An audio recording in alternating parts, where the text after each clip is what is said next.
উনি এসে বলেছিলেন যে আই হ্যাভ এ প্ল্যান। ওনার কি আছে? একটা প্ল্যান আছে। তো এই প্ল্যান আপনারা 5 মাসে 6 মাসে দেখছেন?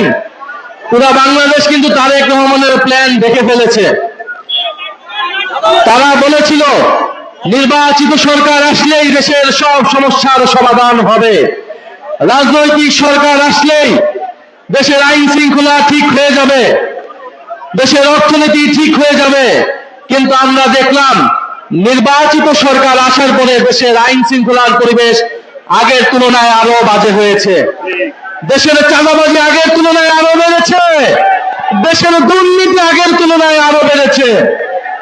এখন তো মন্ত্রীদের ছেলেরাও নাকি দুর্নীতি করছে, বিভিন্ন মন্ত্রণালয় থেকে বাপের দোয়া মায়ের দোয়া কমিটি হচ্ছে, লুটপাট হচ্ছে, দুর্নীতি হচ্ছে। ফলে এই সরকার অব্যবস্থাপনা এবং অপরিকল্পনার কারণে আজকে তেলের দাম, গ্যাসের দাম, চালের দাম, সবজির দাম সবকিছুই বৃদ্ধি পাচ্ছে।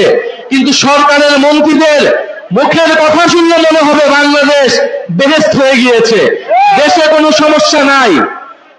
ফলে এই যখন দেশের পরিস্থিতি, তারা তাদের পেজ থেকে নিত্য প্রয়োজনীয় দ্রব্যমূল্যে একটা চার্ট দিয়েছে, দেখেছেন আপনারা? আমরা জানতে চাই এটা কোন বাজারের চার্ট, আমরা সেই বাজার থেকে বাজার করতে চাই। সবজির দাম কি বাড়ছে, কমছে না বাড়ছে? ব্রয়লার মুরগির দাম কি কমছে না বাড়ছে? সবকিছুর দাম ঊর্ধ্বমুখী হচ্ছে। বাজেট সেশনে তারা কি বলছিল যে এই বাজেট হওয়ার পরে কোনো কিছুর দাম নাকি বাড়ে নাই, কোনো কিছুর দাম নাকি বাড়বে না। এইরকম একের পর এক মিথ্যা কথা তারা বলে যাচ্ছে। সবচেয়ে বড় মিথ্যা কথাটা কি বলেছিল? নির্বাচনের সময় বলেছিল গণভোটে আপনারা হ্যাঁ ভোট দিন, জুলাই সনদ আপনারা বাস্তবায়ন করুন। কিন্তু সবাই মিলে যখন গণভোটে আমরা হ্যাঁ ভোট দিলাম, 70% মানুষ গণভোটে হ্যাঁ ভোট দিয়েছে। তারপরে তারা ক্ষমতায় গিয়ে সেই গণভোটে হ্যাঁ তারা বাস্তবায়ন করল না।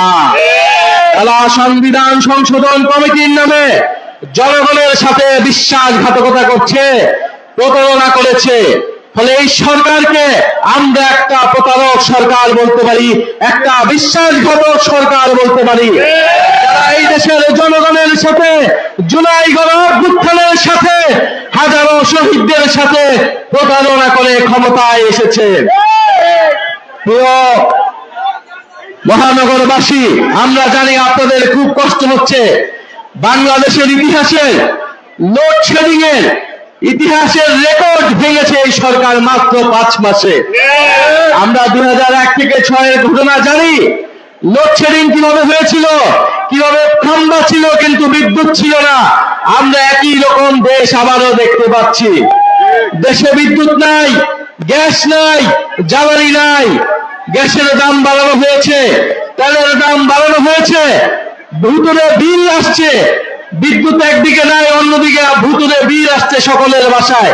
এই হচ্ছে দেশের পরিস্থিতি। তখন আমরা যে তেলকে বেসরকারীকরণ করা হচ্ছে, একটা বেসরকারি কোম্পানির হাতে দেশের তেলের নিয়ন্ত্রণ, বাজারজাত, আমদানি সবকিছু তড়িঘড়ি করে তুলে দেওয়া হচ্ছে, পায়তারা করা হচ্ছে। ফলে এই সরকার জনগণের সরকার না, এই সরকার হচ্ছে বড় বড় দুর্নীতি মাফিয়া ব্যবসায়ীদের সরকারে পরিণত হয়েছে। যাদের টাকা নিয়ে তারা নির্বাচন করেছিল, এখন তাদের হাতে দেশের সম্পদকে তুলে দিচ্ছে। ফলে বিএনপির সরকার আমরা দেখেছি যে তারা যারা ব্যাংক লোপাটকারী তাদেরকে সুযোগ করে দিয়েছে, যারা ঋণ খেলাপি তাদেরকে সংসদে দিয়েছে, মন্ত্রণালয়ে দিয়েছে, যারা তাদের নির্বাচনে হেরে গিয়েছে তাদেরকে সিটি কর্পোরেশনের প্রশাসক বানিয়েছে। রাষ্ট্রের টাকা খরচ করে তারা নিজেদের নির্বাচনী প্রচারণা করছে। দেশের সকল প্রতিষ্ঠানকে তারা দলীয়করণ করছে। নির্বাচন কমিশন থেকে শুরু করে স্থানীয় সরকার সবকিছুতে দলীয় লোক বসিয়ে দুর্নীতি এবং লুটপাট শুরু করেছে। আপনারা দেখবেন সারা দেশে ইউনোদেরকে মারধর করা হচ্ছে ফ্যামিলি কার্ডের জন্য।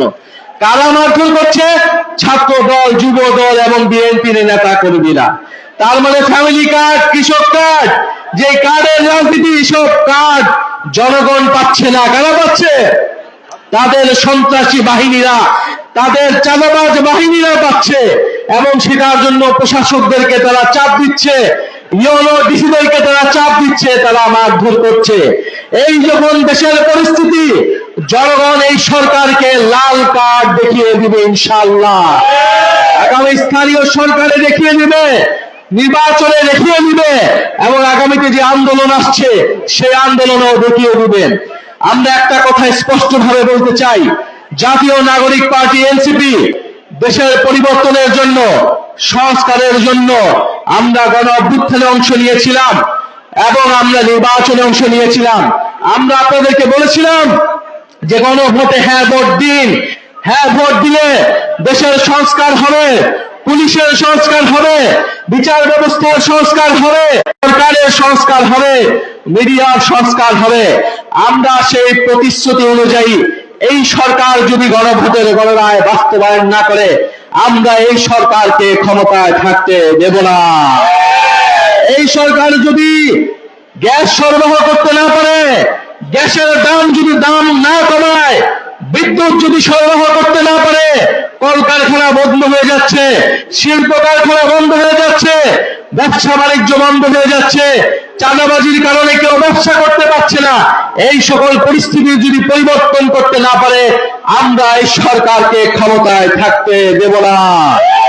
তোমাদেরকে ভোট দিয়ে ক্ষমতায় বসানো হয়েছে দুর্নীতি এবং লুটপাট করার জন্য নয়, জনগণের নিত্য প্রয়োজনীয় দ্রব্য যাতে সরবরাহ করতে পারো, তেল গ্যাস যাতে সরবরাহ করতে পারো, সেজন্য তোমাদেরকে ক্ষমতায় বসানো হয়েছে। আপনারা ক্ষমতায় বসে আপনাদের সন্তানরা লুটপাট করবে, বিভিন্ন মন্ত্রণালয়ে টেন্ডারবাজি করবে, এটার জন্য কেউ আপনাদেরকে ক্ষমতায় টিকিয়ে রাখবে না। তবে নগরবাসী এখনো ধৈর্যের পরীক্ষা দিচ্ছে। যাত্রাবাড়ি থেকে কারেন্ট থাকে না ভাই? যাত্রাবাড়িতে কারেন্ট থাকে না, যাত্রাবাড়িতে গ্যাস থাকে না। আমরা জানি এই যাত্রাবাড়ি গণ অভ্যুত্থানের অন্যতম হটস্পট ছিল। আজকে মঞ্চে আমাদের শহীদ পরিবারের সদস্যরা বসে রয়েছেন, জুলাই যোদ্ধা যারা বন্ধুত্ব বরণ করেছেন, যারা চোখ হারিয়েছেন, তারা বসে রয়েছেন। এখানে মাদ্রাসার ছাত্ররা এসেছেন, এসেছেন। আপনারা ভূমিকা রেখেছিলেন গণ অভ্যুত্থানে, আপনাদের ভূমিকার কারণে জুলাই অভ্যুত্থান সংগঠিত হয়েছিল, সফল হয়েছিল। সেই বিচার কিন্তু আমরা এখনো পাই নাই। অন্তর্বর্তী সরকারের সময় যে বিচার যতটুকু হয়েছিল ততটুকুই রয়েছে এই সরকার। অন্তর্বর্তী সরকারের পরে কোনো কার্যক্রম করতে পারে নাই। প্রিয় বন্ধুগণ, এখানে শহীদ পরিবার আছে কিসের জন্য? বিচারের জন্য। আমরা